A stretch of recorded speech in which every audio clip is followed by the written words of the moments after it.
you, Alec. I'd now like to call on the first speaker of negative team, Gavey.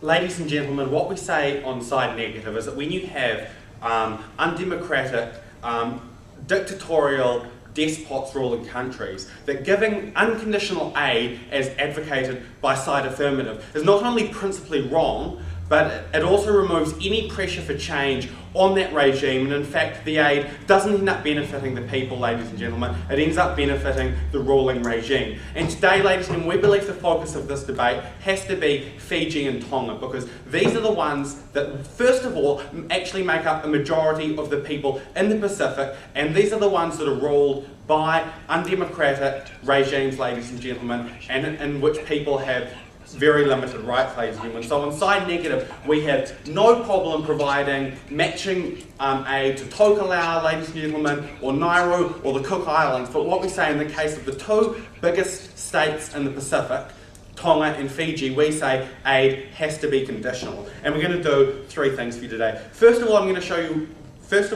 why this is true on a principled basis, given the democratic abuses that take place in both those countries. Secondly, I'm going to look specifically at the effects on Tonga and Fiji. And as a point of rebuttal, I'm going to look at Alec's allegations about the efficacy of aid, whether this aid is actually going to help people given the situation in Fiji and Tonga. And then I'm going to look at the geopolitical effects on Fiji and Tonga in terms of China's control in those regions, and whether this aid, or whether making aid conditional, can produce change. And then my second speaker, Danielle, is going to look at the global effects, ladies and gentlemen, particularly how the affirmative team's policy actually undermines the multilateral process by committing the West to unconditional aid in those countries. So first of all, I just want to take a step back and actually look firstly at Fiji. And this is a country that's ruled by essentially a military junta headed by Frank Bainimarama, who's refusing to hold elections. He came to power in an undemocratic coup. He routinely abuses human rights.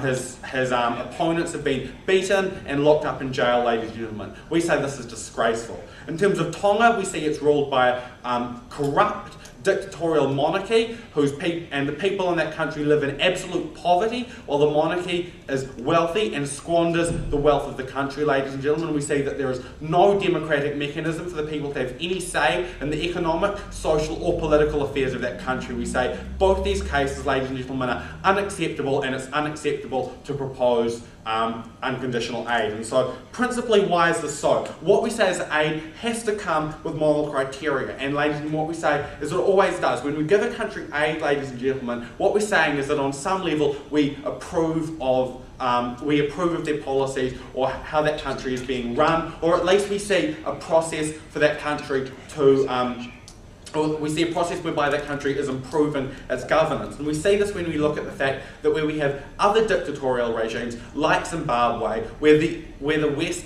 cuts off aid to those countries to send the message that actually it's not good enough when your country is run dictatorially, ladies and gentlemen. And what we say is that when we provide financial support to prop up a dictatorial regime, that actually that makes us, to an extent, morally culpable for the abuses that occur under that regime. We say that this is very simple ethics. When you provide material support that allow actions to take place, that you bear some of the culpability for the moral harm that ensues from those actions. And so on those grounds, we say it's principally wrong to provide unconditional aid to Tonga and Fiji, ladies and gentlemen. And so this brings me on to my second point. What are the actual practical effect going to be on those countries? Well, firstly, I want to look at the efficacy of aid. And first of all, I want to just blow out of the water Alec's point that, the Pacific doesn't get a lot of aid. Well, the first thing to note is that the population of the Pacific, other than Australia and New Zealand, is actually tiny. It's only less than 2 million people, half of which live in Fiji. And so when we say that, the only countries that give those countries aid are Australia and New Zealand, actually Australia and New Zealand have massive economies relative to the rest of the Pacific, and actually already give quite a lot of aid. And in fact, we would say maybe too much,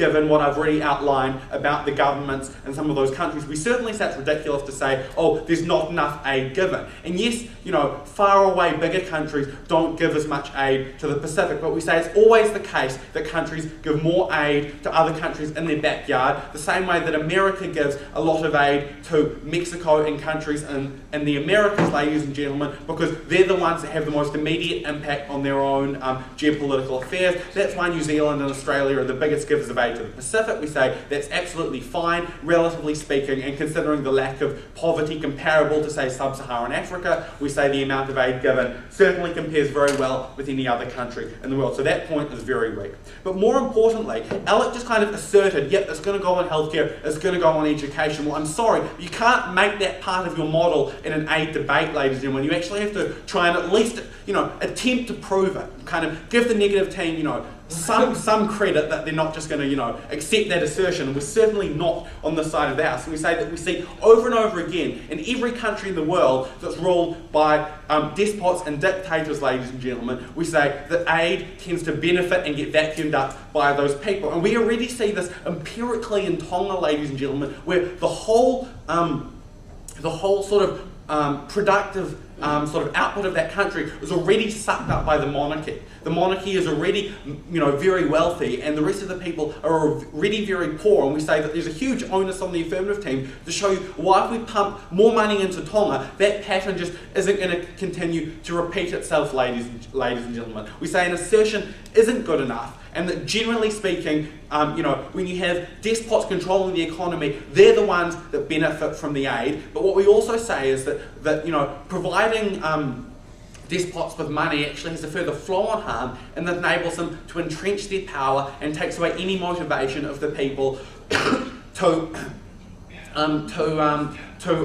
opt for change. What we typically see despots do, and this is what's happening in Fiji with Bainimarama and his favoured military allies, is that aid gets used to pay the military and to sort of prop up the ruling regime and their families and friends and associates, ladies and gentlemen. And so what happens is when you pump aid into a country without demanding political change, you entrench a dictatorship, ladies and gentlemen. So we say the money isn't going to go and help the people. The final point was climate change. Now what we say is that the very low-lying countries that are going to be affected worse, like your Nauru and Tokelau's, ladies and gentlemen, we say, yep, okay, that's fine, we're happy to match China's funds. In terms of Fiji and Tonga, ladies and gentlemen, what we say is that these are actually, relatively speaking, much more geologically, unfortunately not political, but at least geologically stable countries, less sandy atolls, ladies and gentlemen. And so we say that the effects of climate change won't be felt for much longer. But what we say is, even given that, we say that the harms done by these despotic regimes are happening right now and are affecting people right now, and we say that actually that these harms are much greater and much more immediate than any harms for climate change, ladies and gentlemen. So we shouldn't entrench these regimes in the name of mitigating climate change, ladies and gentlemen. And finally, what we say is that and this kind of flows on what I was saying, that it's wrong to simply promise to match China's aid because we remove all leverage, ladies and gentlemen. And what we say is that that's certainly a bad thing. And so for all those reasons, we're very proud to oppose.